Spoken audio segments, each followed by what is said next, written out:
Cross your fingers.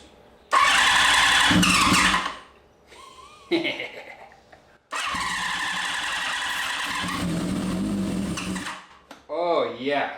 Okay, that's exactly what we wanted.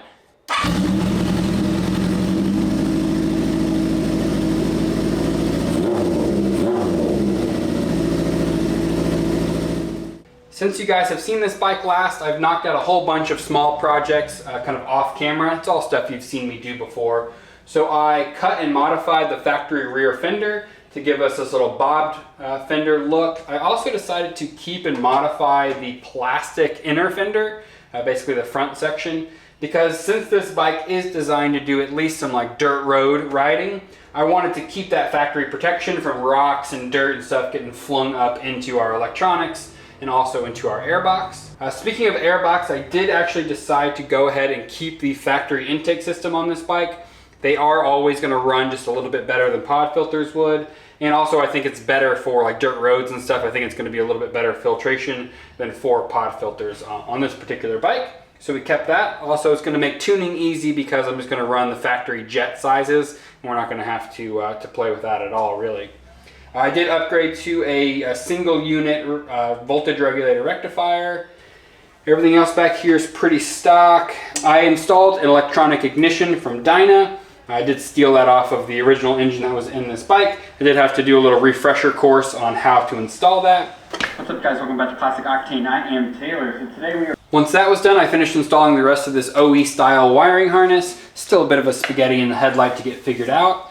Brand new OE style controls and a mini speedo. Last thing up here is I do need to finish mounting my ignition switch. So what I want to do now is I want to actually see if we can get the bike running in its current state. To start us off, I want to see if we have spark at all. Since it's a brand new wiring harness, brand new ignition system, I want to check that first. So how I'm going to do that is simply, I'm just going to spray some carb cleaner right into the intake plenum, turn on the bike, turn on the ignition, hit the start button. If we get any pops or bangs, that means we at least have some spark. Heck, I guess we'll see if it turns over first.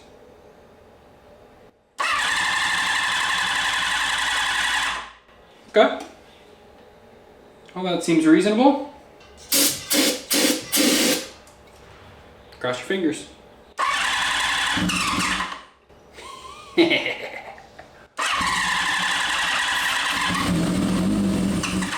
Oh yeah. Okay, that's exactly what we wanted. Let me hook up my auxiliary fuel tank. We'll see if we can't get it to run for any amount of time. I get a question every single time I use this thing of where it came from, so I will throw a link in the description below. I'm going to turn the fuel on for the first time. I am not going to be surprised if 1 or 2 carbs leak a little bit. Every time I rebuild a set of carbs and they sit dry for any amount of time, they have a tendency for the floats to stick. So we'll see if that happens. Well, okay, fuel is on. Oh, this one's dripping over here now. So anytime they're dripping, just a small tap on the side will free that float right up and it just cut off, no worries. I'm gonna try with no choke.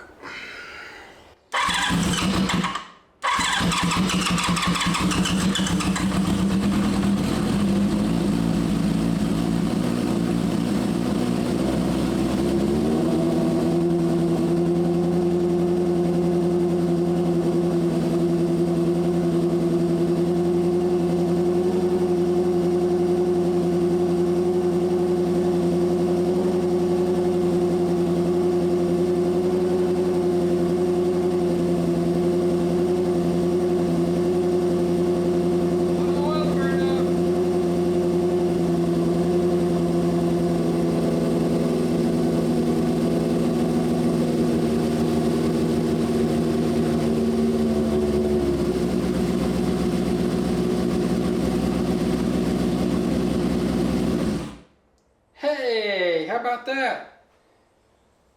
So the reason there was all that smoke is this is the first time this engine has run since we did the full top end rebuild.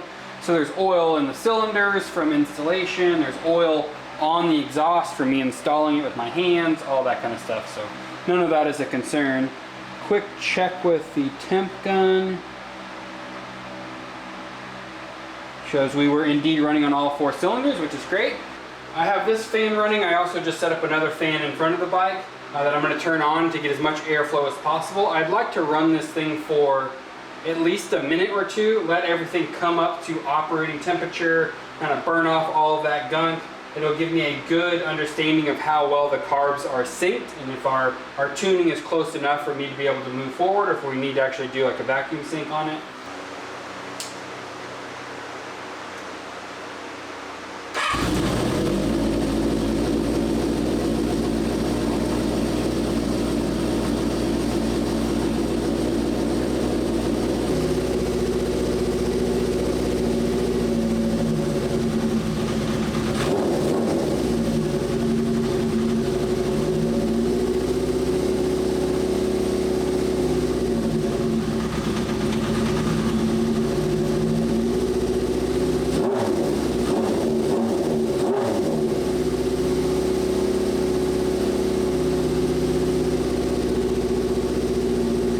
So overall that test went really well with a few minor exceptions. So one is the amount of smoke.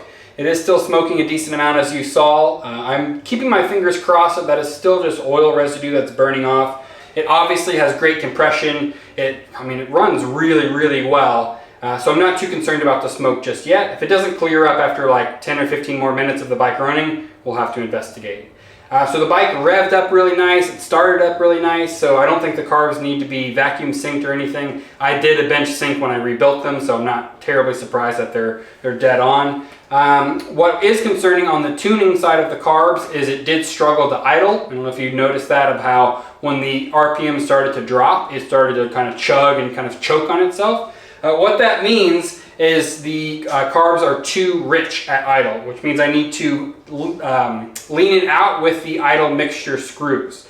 So on this bike it has the PD style carbs, and I'm remembering now that I originally was planning on running pod filters on this bike. So when I rebuilt these carbs, I set those mixture screws for what would be needed for pod filters, which is much more rich than with the factory intake system. So I'm gonna set those to probably 1 turn out. That should be a pretty decent spot. I bet they're like closer to 2 turns out right now. So I'm gonna adjust those really quick, and I'm gonna fire it back up and see if it idles better. So what we're looking for is a quick snap of rev off idle, and then for it to come back down to a smooth idle. I don't have a tap on this bike, so I'm just gonna kind of set it by ear to like roughly 1,000, 1,100 RPM, something like that.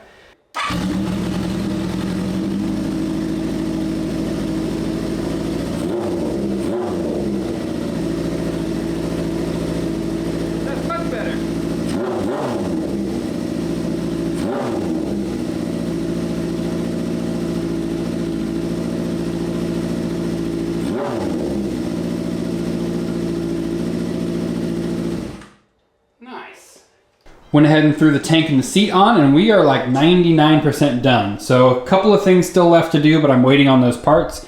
There is no strap on the battery currently, the little like rubber strap that goes across. I'm waiting for the replacement of that to come in. My petcock, I'm gonna order a replacement for that. This one is leaking just a little bit. I think the little rubber seal in there is just a little bit old and brittle. It looks like my front brake bleeder is leaking, and I can't get it to seal at all, and it's leaked brake fluid out onto my freshly painted caliper, and then that ran down.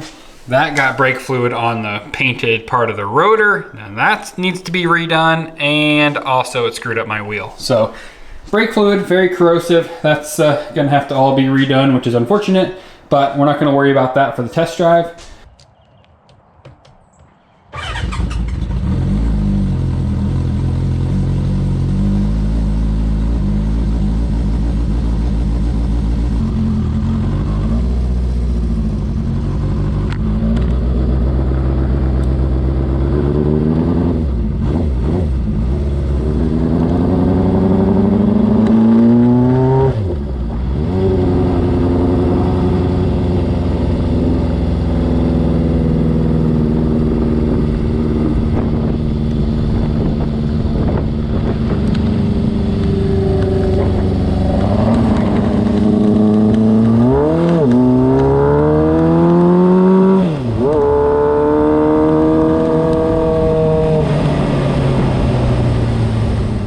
So I don't know if you can tell by that GoPro footage or not, but the test drive went great. Only complaint is I didn't properly adjust the clutch, so the engagement point was all the way at the end of the throw of the lever, and I don't actually think it was even grabbing all the way because it was slipping just a little bit. For the overall style of this build, if we want it to be a vintage scrambler, we should probably put a front fender on it. I'll dig through my storage and see if I have one of those. Probably just chop it to be a little mini fender like we always run. And ship it that way. That'll also keep the speedo cable out of touching the tire.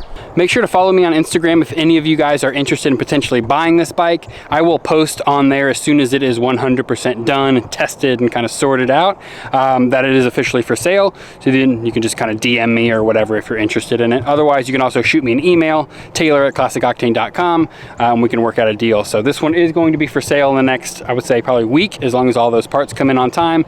We'll knock it out and I'll post on Instagram when it's ready. This weekend in Austin, Texas is the Hand Built Show, same weekend as MotoGP. If you guys are in town, I will be at the Hand Built Show on Sunday. Probably get there around like noon, 1 o'clock, something like that. Please do come out, check out the show, support, you know, Revival, and also come see me. I guess you can come up and meet me, and you know, I'd love to meet as many of you guys as possible. So if you're in Austin this weekend, come check me out. Otherwise, this bike is just about done. We're moving on to the next one, which is going to be the R65.